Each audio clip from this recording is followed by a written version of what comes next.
Drivers, start your engines! It's MRN Motorsports Monday, the place for the latest news and loudest opinions, direct from the guys at the track. Presented by Outback Steakhouse. The stories, views, and opinions expressed on MRN Motorsports Monday are not likely shared by anyone, anywhere. Results may vary, so you should talk to your doctor before watching. What's up, Doc? Today's episode is brought to you by Hercules Tire. Pace car is up. Here's Woody Kane. Oh, boy, am I glad to see you guys! I knew you'd come back, Woody. And Joey Meyer. Just a reminder, if you're asking me a question on the radio, just keep talking till I answer it for you, all right?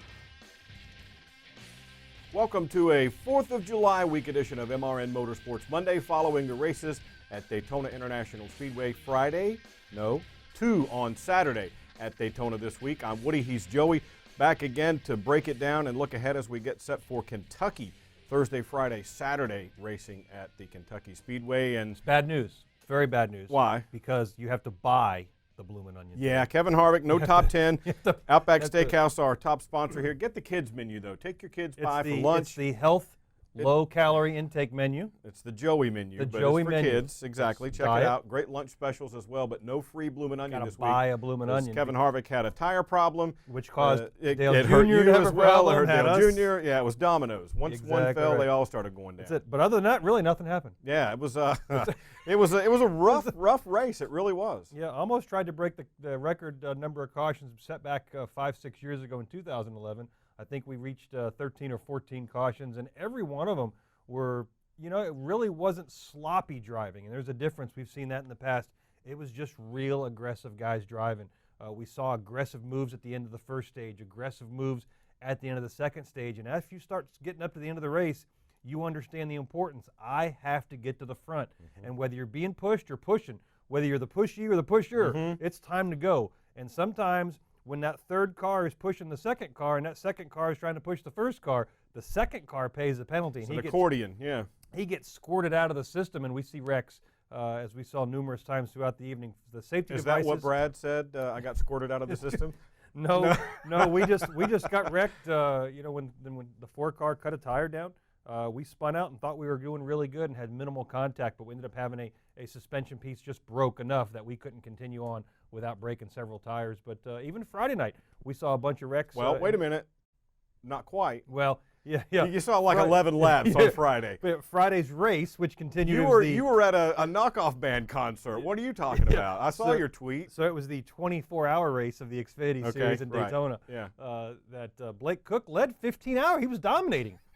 He led 15 Longest hours there. stretch somebody has dominated like that at Daytona. But what a great show today. We have 2 of the top 3 finishers, a 2-time winner. All of a sudden, the restrictor plate master, Ricky Stenhouse. He's won 2 straight. Yeah, and we're getting ready to go to a track here in the future that our next guest, the second guest, Paul Menard, won at the Brickyard. So great show coming up. Big program, as Joey mentioned, to tell you all about today. Ricky Stenhouse Jr. not only wins at Talladega to get himself probably positioned for the playoffs if we don't get 16 winners, but now that second win, he's all but a lock. Something really crazy would have to happen from here on to keep those guys out of the playoffs. We have really something coming up that we've talked about a couple times on the show. We now have 10 winners, but only a couple that have more than one. Okay, so if you have 2 wins or more, you're pretty much locked in. But some of those guys that only have 1 win and are at the back of the points could find themselves out if we have 6 more race winners. You guys got Kyle Busch, Chase Elliott, Jamie McMurray, Denny Hamlin, Clint Boyer, Matt Kenseth, who's got 2 straight Joey seconds, Logano, by the way, speaking of Boyer. and Dale Jr. These guys are all potential winners. The problem is there's only 6 spots left. So we have a very unique situation setting ourselves up as we race these. We're at race 17. We now go to race 26. So we've got just a handful of races left for these guys to solidly work their way in, either by wins or being that first couple guys in the points. So anxious moments. Joey texted after the end of the race. We talked for a little bit, and he's like, man, I've got to win soon. So the pressure is starting these guys that are back in the back. 10th points with Boyer, and 11th is Matt Kenseth, and 12th in points is Joey Logano. Those guys right now, Joey's on the outside. He's got the win, but it was encumbered from earlier, so he can't use it for playoff purposes. Yeah, it was cucumbered. It was a cucumbered okay. win. All right. Yeah, but he's 7th in points relative to how many are in. Because the 10th have wins. Then you have the other 6th in points. Joey's 7th in points, so right now he's on the outside looking in. Yeah, and the music has certainly begun, and now it's a matter of who's going to have a seat when the game of musical chairs ends here as we head toward the playoffs in the Monster Energy NASCAR Cup Series. On the Xfinity side, how about William Byron, the rookie now? A couple of straight wins for him. Second in the standings. He passed his teammate Justin Allgaier, leading the rookie battle over Daniel Hemrick. And, boy, it feels to me a little bit like his truck season. If you recall, he didn't win till May, and then by the end of the year, he wound up with 7 victories. He kind of caught fire. It kind of feels like that's going on here. I'm going to place all the credit right on the front-end mechanic for that team. Mm-hmm. My nephew. Ah, that's right. I forgot Jacob Shelf was over there. Yeah, I forgot about that. I really believe he stepped his game That's up gotta be finally it, and yeah. dragging that car right to victory lane. That's exactly what's going on. William has a little to do with it. A little, yeah. But he's a rookie, so we don't expect much from him at all. No, we don't. But he got her done. In Doing really in a good. Very tough good race job over there on Saturday before the Cup race. Yeah, 2 weeks in a row now they've drugged that car to victory lane. Once in Iowa and now at Daytona. Rookie winning the race is unheard of, let alone at Daytona. And now Kentucky coming up this week. Thursday night for the trucks, Friday night for Xfinity, Saturday night for the Cup guys. That track just recently repaved, and we'll find out a lot about what the teams have when they head out there this week. I think we're going to see a little bit more like we saw at Texas. Even though it was a repave, the track's going to widen out a little bit better than we expect. I think they're working on it a little bit, as we've seen the old tire dragon making his... Where are they going to drag him if they do? That's the question. Yeah, that's what we talked we've about. all don't drag the bottom lanes. Right. It We're good there. We're all good. Exactly. Don't drag pit road because that's not going to help. Not going to help you. But I think they're going to work on that track a little bit, and we're going to see a little bit wider track than we saw in the future. Extremely, extremely smooth. Now we still got a little bump down in the front straightaway over the tunnel area, but the corners are extremely smooth.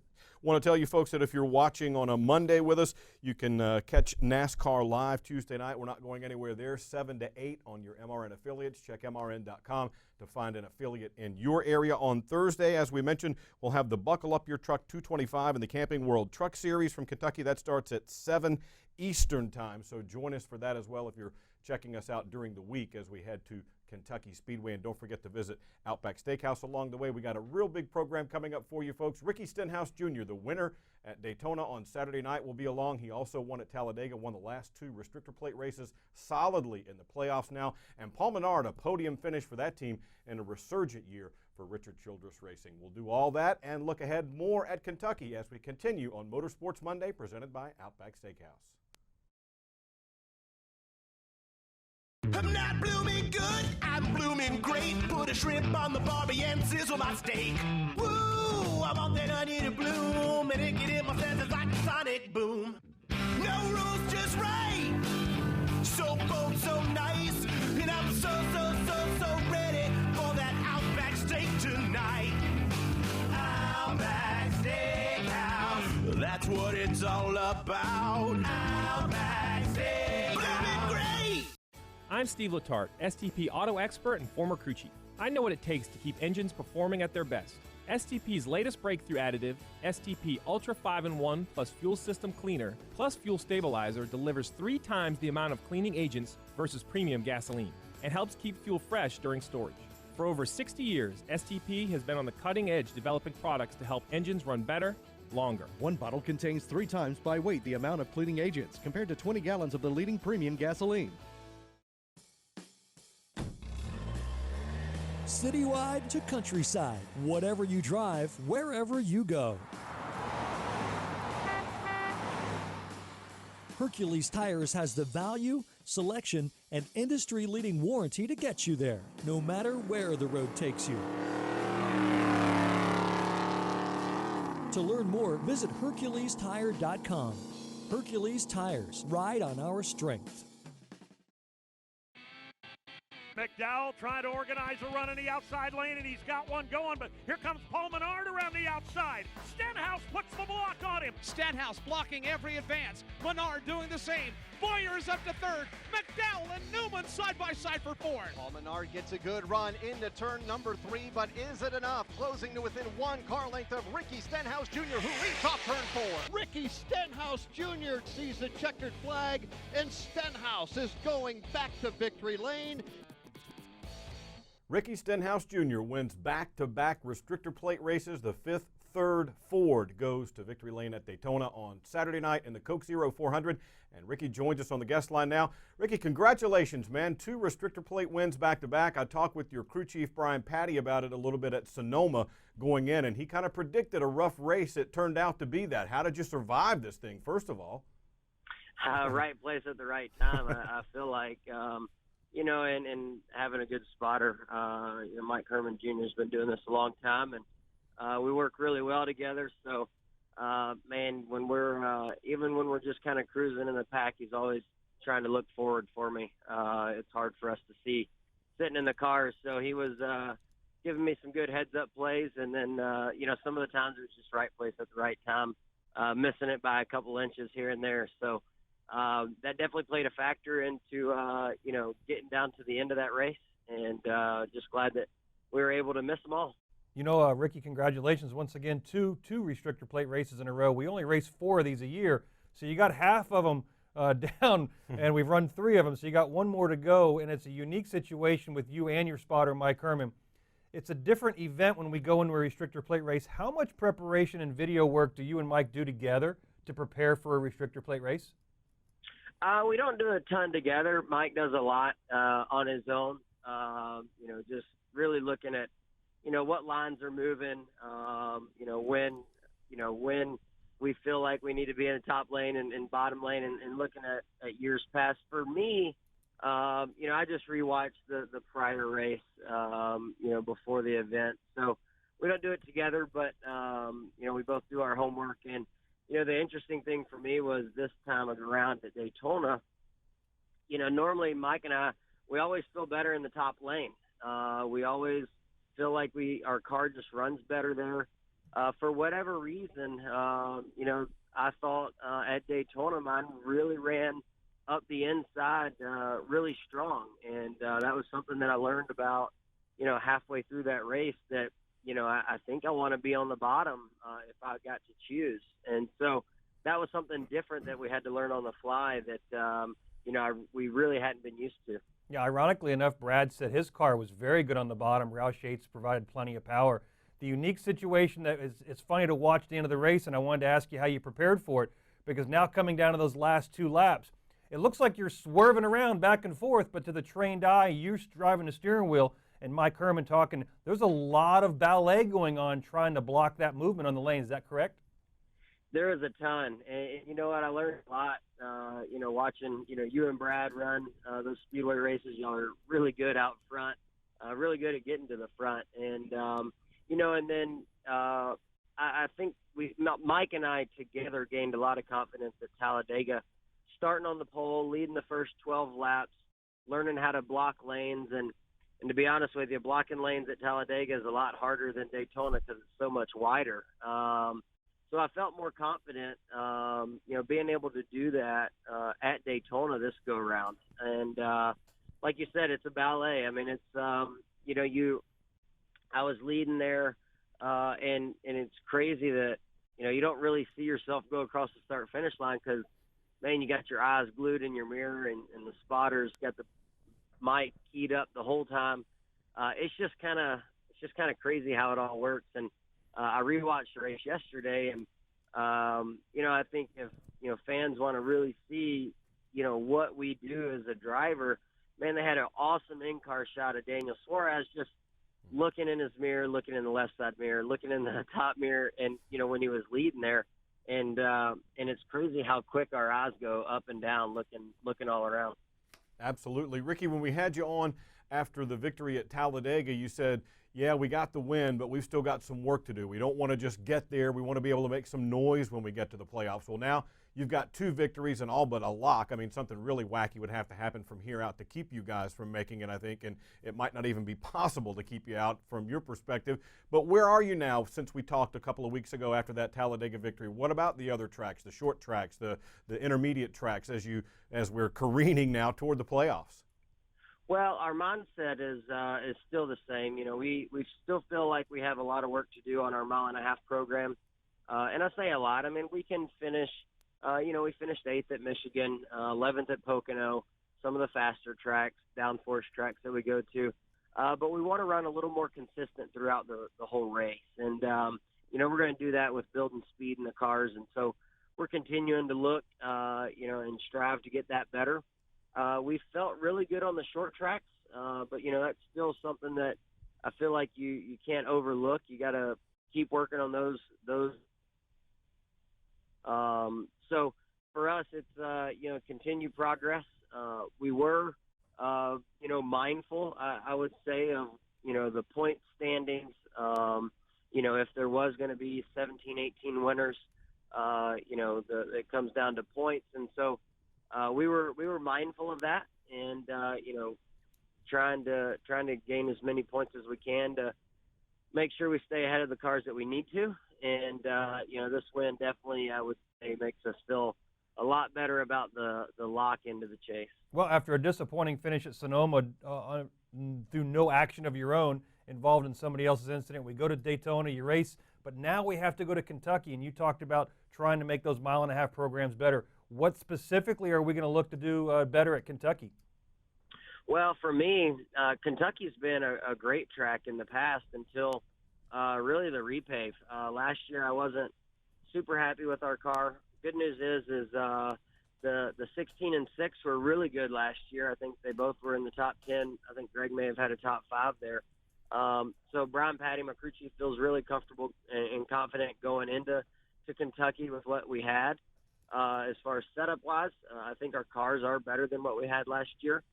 But we'll just have to see where we kind of unload, relative to the field and kind of base it off of that. But for me, not make mistakes, it's easy to do at Kentucky, and I did last year. Got in the fence off of turn 4, 9 laps into the race, and we end up blowing a tire, 20 laps in. So no mistakes is key at every racetrack, but for us to get a better result than what we had last time, I definitely got to do that.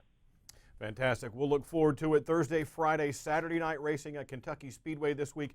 You can catch the truck race Thursday right here on the Motor Racing Network starting at 7 o'clock Eastern Time. Ricky, congratulations on your second win of the season. I know you were happy to be able to take the Fifth Third Bank folks to victory lane, and look forward to catching up with you out in Kentucky.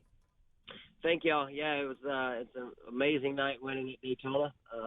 You kind of get into this sport and you're thinking about winning at Daytona, and you look at victory lane, and it was cool to finally get there.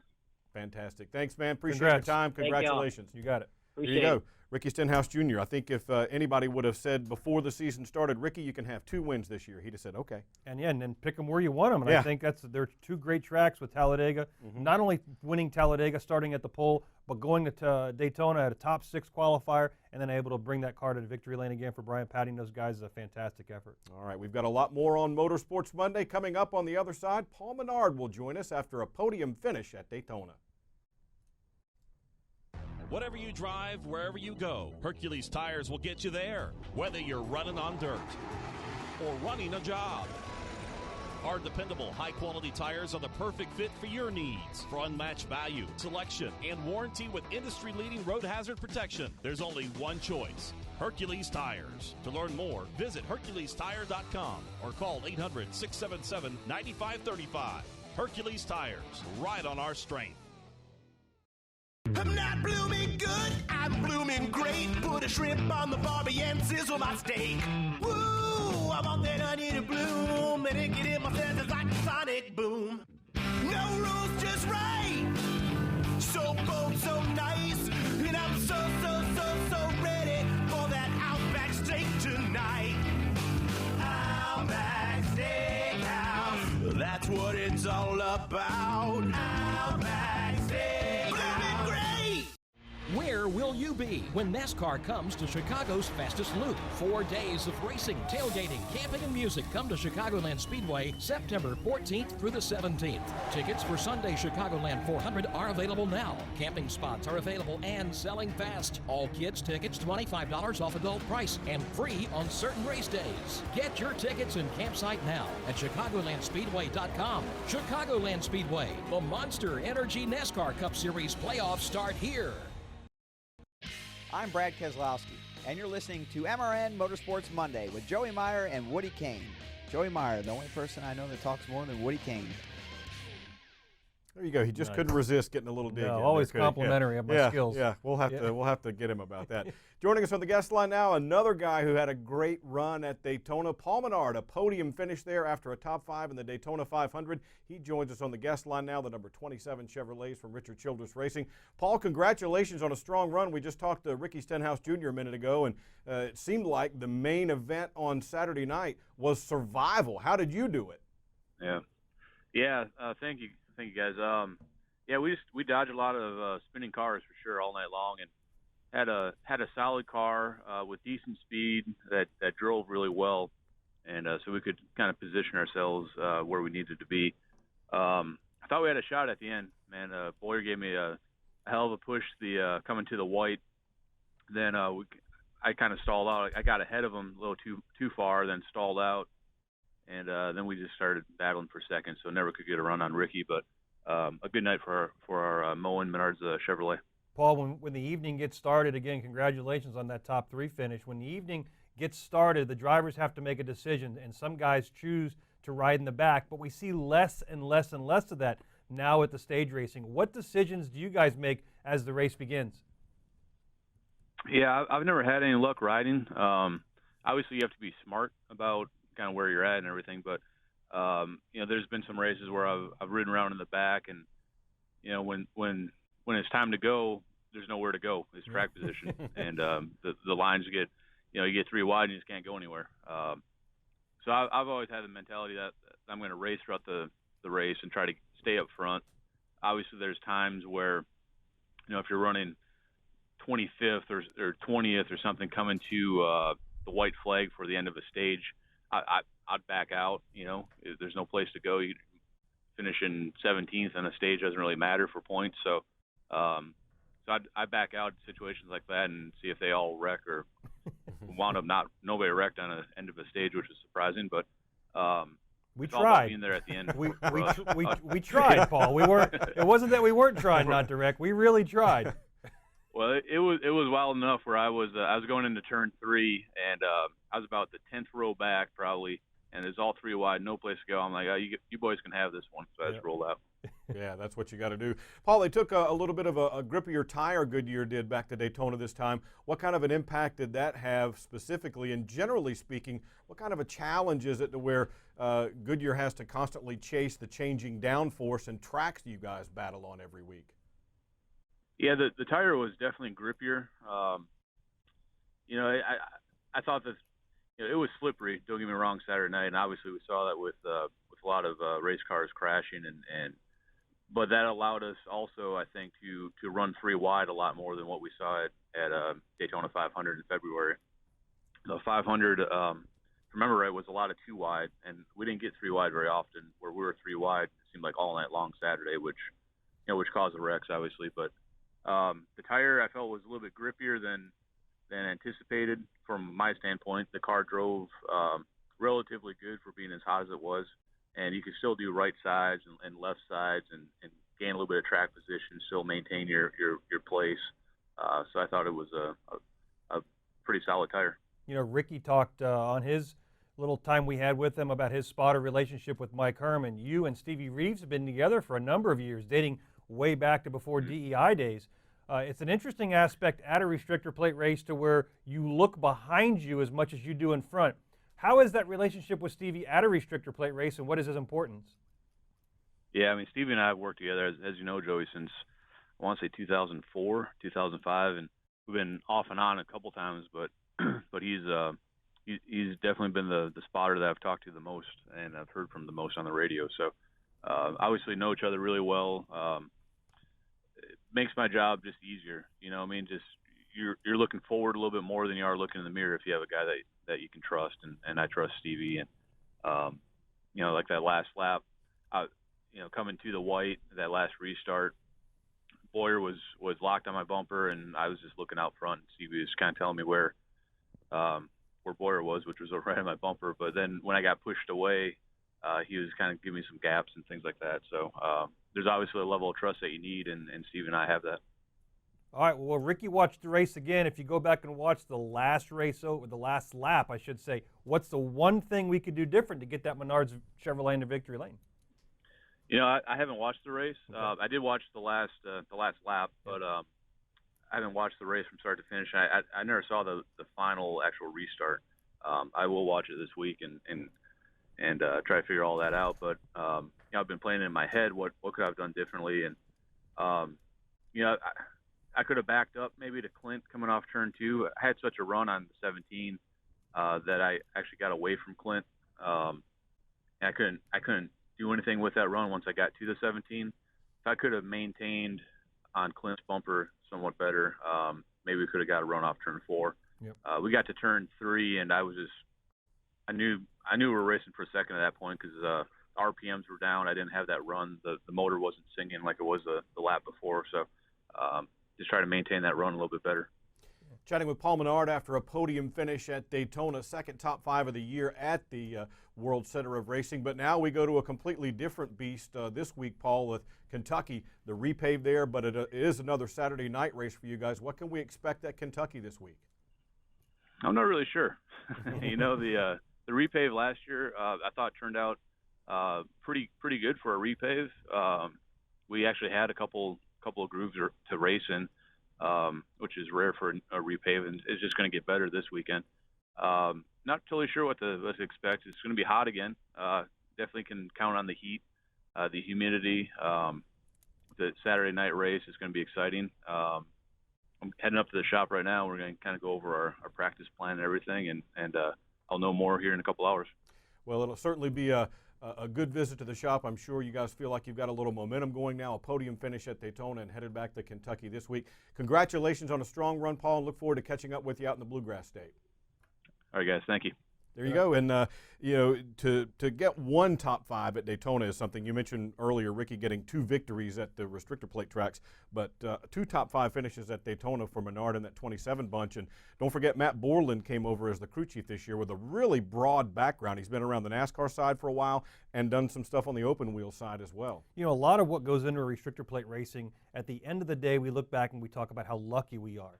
But when a guy continually gets lucky, it's not luck anymore. Not anymore. And we've seen that with Ricky. Now we see that with Paul Menard and those guys. And there's a reason why they continually are able to run up front, and then when the opportunity presents itself, to be able to capitalize on a top 3 finish. And he certainly did on Saturday night in the Coke Zero 400 at Daytona. But this week, Kentucky's coming up. We'll talk a little bit more about that after this.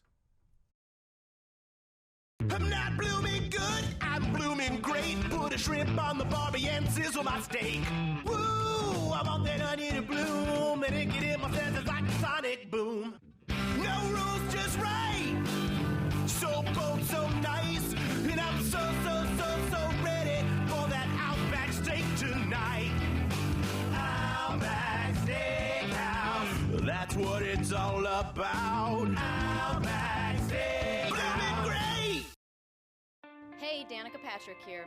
When I have friends and guests at the track who want to hear me drop pearls of wisdom during the race, I send them to Racing Electronics. Yeah, right back there? I think so. I didn't, other than hitting a car, I didn't hit anything, but there's a tire down or something. If you aren't listening to all the action live, you're missing out. Don't forget to rent a scanner or fan vision for the races. Go to racingelectronics.com to pre-rent for great discounts on your scanner and fan vision rentals. You're smart, got your own trucking business, making it happen. What if I told you there was a place online where you could connect with other smart owner-operators just like you? It's an online community called Team Run Smart, where people share advice on truck maintenance, fuel savings, healthy habits on the road, and so much more, all to make your business more profitable. And it's all free. Visit teamrunsmart.com today to check it out. You'll be glad you did. teamrunsmart.com, brought to you by Freightliner Trucks. I'm Trevor Bain, and you're listening to MRN Motorsports Monday with Joey Meyer and Woody Kane.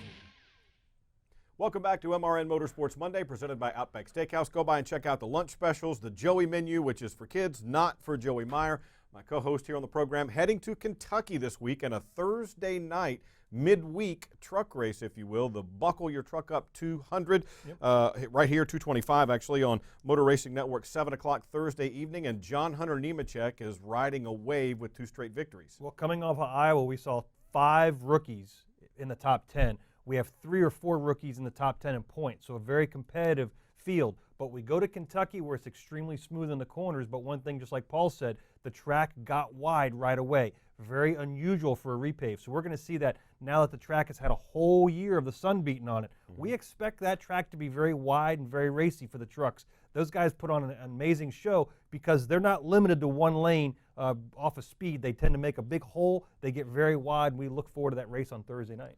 Johnny Sauter still has a pretty big lead in the standings. Christopher Bell is second, but he's had a rough patch here of late on the truck side with some incidents not necessarily of his making, but a solid lead for Sauter at the moment. Well, we went to Iowa, and he was running out away from everybody, and then through a pit sequence, and again, through no fault of his own, got wrapped up with lap traffic. And that's going to happen when the leaders are running down the slower trucks that are trying to maintain that lead lap status. So you're going to see, again, the experience of a Johnny Sauter is going to be hard to overcome, and I think he'll be able to maintain that point lead up until those guys get in the playoffs. A guy you know a little bit, Chase Briscoe, has really come on of late. He's had a lot of speed in the truck, hasn't been able to pay it off yet with a victory, but he's been right there.